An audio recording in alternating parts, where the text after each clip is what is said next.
Rudi segera bangkit dari kursinya dan matanya tertuju ke pohon mangga itu. Tepat disitulah di arah pandangan yang lurus, Rudi melihat ada seorang perempuan tua. Perempuan yang Rudi lihat itu bertubuh kurus, mengenakan kebaya lusuh berwarna coklat tua, dan rambutnya yang panjang itu sudah memutih seluruhnya. Sosok perempuan tua itu berdiri membelakanginya dengan diam. Perempuan tua itu tidak bergerak sedikit pun. Di posisi yang masih sama, ia meneriaki perempuan itu dan mengira jika sosok itu sedang mencari sesuatu. Kembali lagi bersama Let's Go Story. Di malam ini aku akan kembali membacakan cerita malam horor yang berjudul Penunggu Pohon Jalan Kenanga. Dan malam ini sudah masuk ke bagian 2. Di bagian ini Rudi masih terbelenggu dengan rasa penasarannya terhadap sikap dan perlakuan warga kampung tentang pohon itu. Buat yang belum nonton di bagian pertama, sudah aku masukin di playlist, jadi kalian bisa nonton bagian pertama di playlist itu.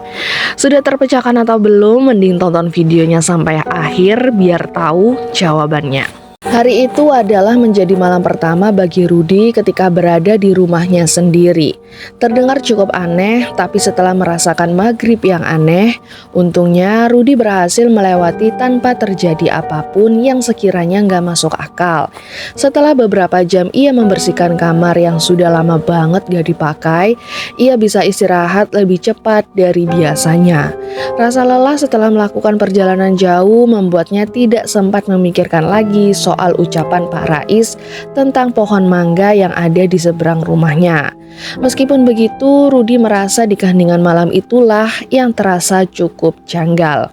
Gak ada suara kendaraan dan gak ada suara orang yang ngobrol di luar rumah. Bahkan suara jangkrik yang biasanya memenuhi malam di desa itu terdengar begitu pelan, seolah malam pada saat itu sedang ikutan untuk menahan nafasnya. Kesunyian di malam itu ternyata tidak terjadi di pikirannya juga. Pikirannya terlalu ramai dengan pertanyaan, ada apa sih dengan desa ini? Dan rasa lelahnya itu mampu dikalahkan dengan riuhnya pertanyaan di pikirannya. Sampai akhirnya ia menyerah dengan semuanya dan ia harus membuka matanya tepat di tengah malam. Meskipun matanya sangat berat untuk dibuka, tapi ketika ia beneran terbangun, ia merasa nggak enak. Untuk mengalihkan perasaan nggak enak itu, Rudi beranjak dari tempat tidur dan berjalan perlahan ke arah dapur untuk minum. Masih di keadaan yang sama, suasana rumah masih sunyi dan sepi. Kesunyian itu ditemani dengan cahaya bulan yang masuk melalui jendela samping rumah dan cahaya bulan itu menerangi sebagian dapurnya. Perlahan Rudi membalikan gelas yang sebelumnya tertelungkup dan ia menuangkan secara perlahan. Tepat pada saat ia menuangkan air itu, tanpa sengaja pandangannya tertuju ke arah jendela yang menghadap persis ke jalan. Dari situ Rudi melihat pohon mangga itu dan daun dari pohon itu sama sekali nggak bergerak. Padahal saat ia bandingkan dengan ranting pohon jambu milik tetangga sebelah, rantingnya bergoyang pelan cukup kencang karena diterpa angin malam.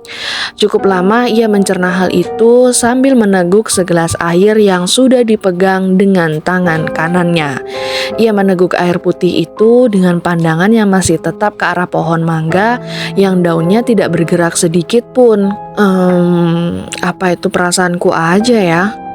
Ucapnya dalam hati setelah ia berhasil menghabiskan air minumnya.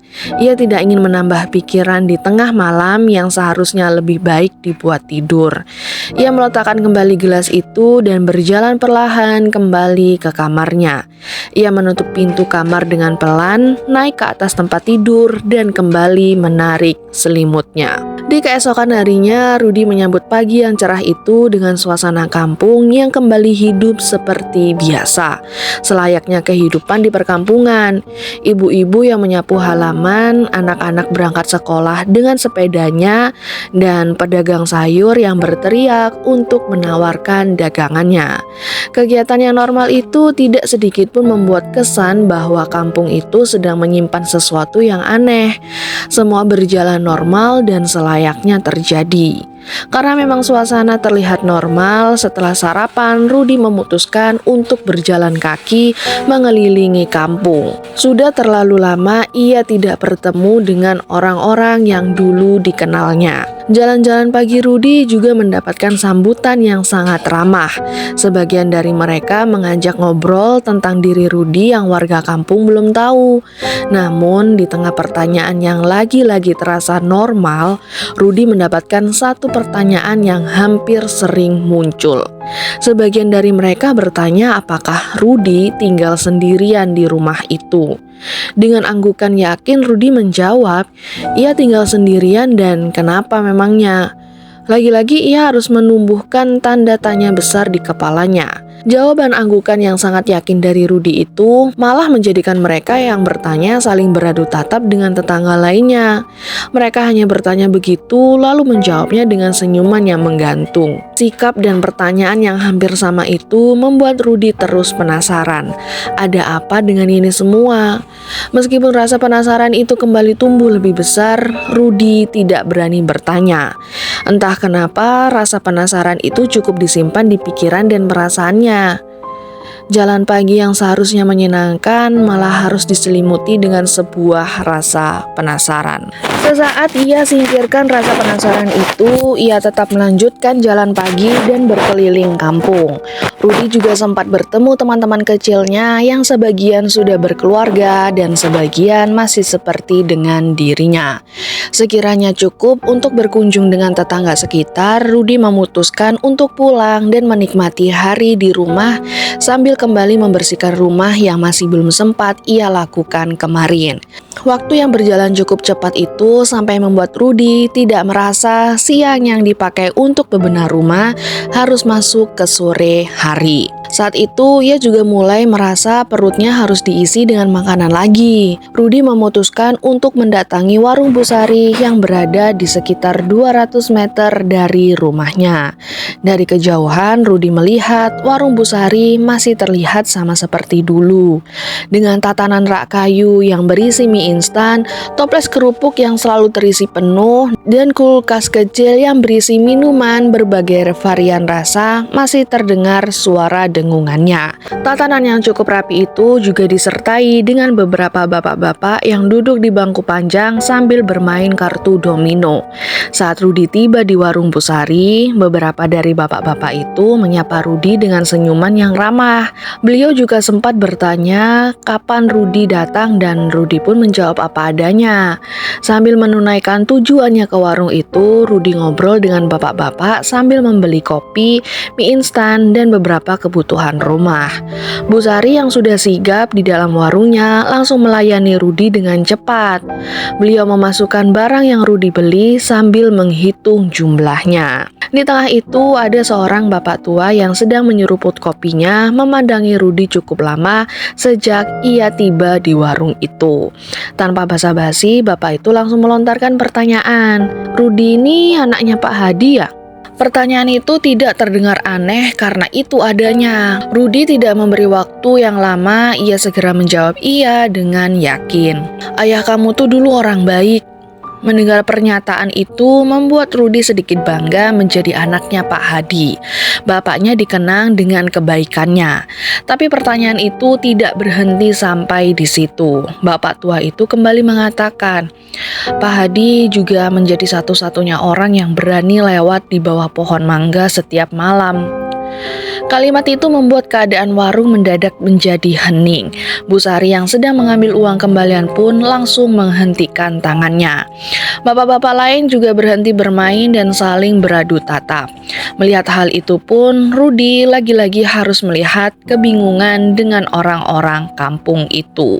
Kali itu Rudi gak mau terus tenggelam di rasa penasarannya. Ia langsung membuka mulut dan bertanya, "Pohon mangga di depan rumah saya, kenapa emangnya? Apa yang terjadi sama pohon itu?" Bapak tua itu hampir saja menjawab pertanyaan serta rasa penasaran Rudi. Tapi sayangnya Bu Sari segera memotong pembicaraan mereka. Seakan Bu Sari menahan bapak tua itu untuk tidak membuka sesuatu yang sudah tertutup rapat. Beberapa saat Rudi menyaksikan Bu Sari berdebat, ia kembali bertanya kepada bapak tua itu dengan kalimat yang sama, tapi menggunakan nada yang penuh tekanan. Mendengar Rudi sedikit menggunakan nada tinggi, Bu Sari tidak berani lagi membantah atau memotong pembicaraan mereka. Dan disitulah bapak tua itu menceritakan yang sebenarnya. Pohon mangga itu ada yang menjaga. Warga sekitar percaya pohon itu ada penunggunya. Tapi mereka nggak tahu siapa sosok sebenarnya yang menjaga pohon itu. Karena semua orang yang pernah melihat, sosok itu selalu melihatkan wajahnya yang berbeda-beda. Cerita dari bapak tua itu cukup menjawab rasa penasaran Rudi. Tapi cerita itu masih Rudi bantah dengan logikanya. Jika warga pernah melihat tapi sosok wajahnya selalu berbeda, Rudi menganggap jika yang pernah melihat itu sedang berhalusinasi. Semua orang yang ada di warung itu masih terdiam sambil menatap tajam ke arah Rudi. Tatapan mereka mengisyaratkan jika cerita itu bukan sesuatu yang harus ditertawakan. Sesaat momen canggung pun terjadi.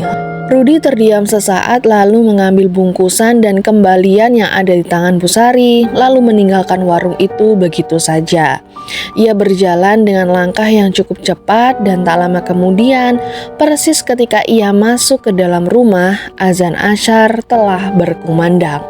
Ia masuk ke dalam rumah dan menuju ke bagian dapur untuk memasak mie instan yang tadi ia beli. Momen canggung tadi masih membekas buat Rudi. Matahari berjalan cukup cepat ke arah barat. Setelah ia menikmati sepiring mie instan, kini Rudi duduk di teras dengan nyeruput kopi panasnya. Ia duduk di teras ingin kembali memperhatikan suasana kampung sekitar. Perlahan aktivitas merasa kembali berjalan seperti kemarin yang Rudi lihat. Warga sekitar perlahan menghilang dari aktivitasnya. Menghilangnya mereka itu terjadi beriringan dengan senja yang datang. Dalam waktu tidak sampai 15 menit, jalan kenanga langsung berubah menjadi sunyi. Anehnya, sunyi di sore itu terasa tidak wajar. Rudi segera bangkit dari kursinya dan matanya tertuju ke pohon mangga itu. Tepat disitulah, di arah pandangan yang lurus, Rudi melihat ada seorang perempuan tua. Perempuan yang Rudi lihat itu bertubuh kurus, mengenakan kebaya lusuh berwarna coklat tua, dan rambutnya yang panjang itu sudah memutih seluruhnya. Sosok perempuan tua itu berdiri membelakanginya dengan diam. Perempuan tua itu tidak bergerak sedikit pun. Di posisi yang masih sama, ia meneriaki perempuan itu dan mengira jika sosok itu sedang mencari sesuatu. Beberapa kali Rudi meneriaki perempuan itu dan ia juga masih tetap diam membisu, tidak bergerak ataupun menoleh sedikit pun juga enggak. Tanpa pikir panjang, Rudi segera berjalan ke arah pintu pagar rumahnya dan hendak menghampiri sosok perempuan itu. Tapi baru beberapa langkah ia berjalan maju, dari arah belakangnya ia mendengar suara Pak Rais yang memanggilnya sambil berteriak. Suara teriakan Pak Rais yang cukup menggelegar itu berhasil membuat langkah Rudi terhenti sambil menunggu kedatangan Pak Rais yang sedang berjalan menghampirinya.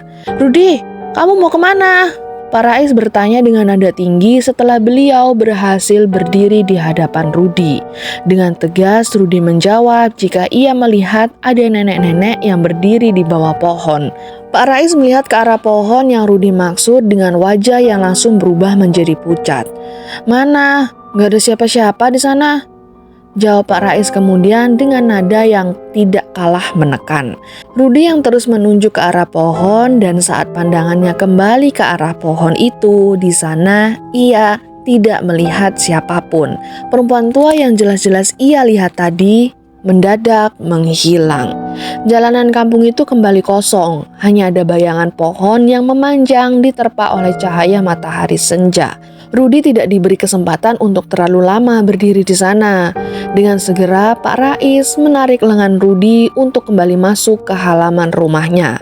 Beliau juga mengatakan, "Udah, jangan pernah dekati pohon itu lagi saat menjelang maghrib." Rudi pun juga merasa ia perlu pembelaan karena dengan jelas ia melihat ada seorang nenek-nenek yang berdiri memandangi pohon itu. Dan di tengah kembali ke halaman rumah Rudi dan Pak Rais saling berdebat jika itu bukan orang. Di tengah perdebatan itu, Rudi langsung menepis tangan Pak Rais yang menggenggam tangannya cukup kuat. "Pak, tunggu. Sebenarnya ada apa sih sama pohon itu? Kenapa semua orang di kampung ini tuh takut sama pohon itu dan menganggap itu adalah sebuah pantangan besar? Dari tadi saya cuma dibuat penasaran sama kalian tanpa alasan yang jelas." Ucapan itu seakan keluar karena bentuk kesalnya Rudi terhadap keadaan sekitar. Dan Pak Rais sedikit tersentak kaget karena Rudi benar-benar kesal dengan masalah pohon itu. Beliau terdiam sesaat dan pandangannya kembali ke arah pohon itu. Helaan nafas panjang terasa berat untuk menceritakan kembali, tapi Rudi tidak bisa dibuat penasaran terus-menerus. Pak Rais kembali menarik lengan Rudi agar mereka kembali ke halaman itu, dan setibanya di halaman rumah Rudi, Pak Rais menatap wajah Rudi dengan ekspresi yang sangat berat. Sekali lagi Rudi melontarkan pertanyaan, "Pak, tolong ceritakan, sebenarnya itu ada apa?" Kini pertanyaan itu terdengar merendah supaya Pak Rais tidak terlalu berat untuk menceritakan. "Beberapa tahun yang lalu, kira-kira setahun kamu keluar dari kampung ini, tempat itu pernah terjadi sesuatu. Ada beberapa orang yang meninggal di bawah pohon itu dan membuat semuanya jadi berubah." "Gak mungkin orang yang udah meninggal tuh masih bergentayangan, Pak. Mereka semua salah lihat mungkin," jawab Rudi dengan penalarannya. "Kalau semua orang salah lihat, bagaimana dengan kamu tadi? Kamu melihat nenek-nenek di sana, tapi setelah itu nenek-nenek itu menghilang." Rudi terdiam sejenak sambil mengusap wajahnya dengan kasar dan dibarengi dengan helaan nafas yang panjang juga. Suasana di halaman rumah itu mendadak terasa dingin. Angin yang sejak tadi bertiup perlahan mendadak berhenti. Dedaunan di pohon yang ada di sepanjang jalan tidak lagi bergerak. Hanya pohon mangga yang tetap berdiam dengan bayangan yang menemaninya. Beberapa saat mereka saling diam sampai akhirnya Pak Rais mengatakan jika besok pagi Rudi harus ikut dengannya untuk menemui Mbah Gito. Bisa dibilang beliau yang tahu tentang apa yang sebenarnya terkubur di bawah akar pohon itu. Belum sempat Rudi menjawab, ia dan Pak Rais mendengar suara seperti buah yang jatuh ke tanah. Mereka menoleh ke belakang dan benar saja ada sebuah mangga matang yang jatuh dari pohon. Mendapati hal itu, Pak Rais tidak ingin terlalu lama berada di sana. Ia segera menarik lengan Rudi lagi untuk masuk ke dalam rumahnya. Pak Rais mengatakan karena Rudi sudah bisa melihatnya, sosok itu jadi memberi sebuah isyarat kepada Rudi. Pernyataan Pak Rais membuat Rudi menoleh lagi ke arah pohon mangga itu. Tepat di sana, di balik batangnya yang besar, Rudi malah melihat seperti ada kain coklat yang bergerak pelan dan seolah ada seseorang yang baru saja bersembunyi. Ketika ia memfokuskan pandangannya lagi, Rudi tidak melihat apapun di sana. Ia malah melihat bayangan pohon yang semakin gelap. Sementara matahari perlahan tenggelam di balik atap-atap rumah jalan kenanga. Terbelenggu dalam sebuah rasa penasaran itu beneran gak enak.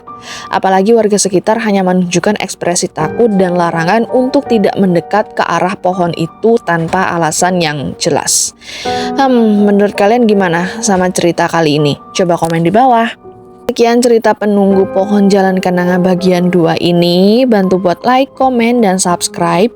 Juga jangan lupa buat nyalakan notifikasi lonceng biar kalian tahu kalau aku punya cerita baru.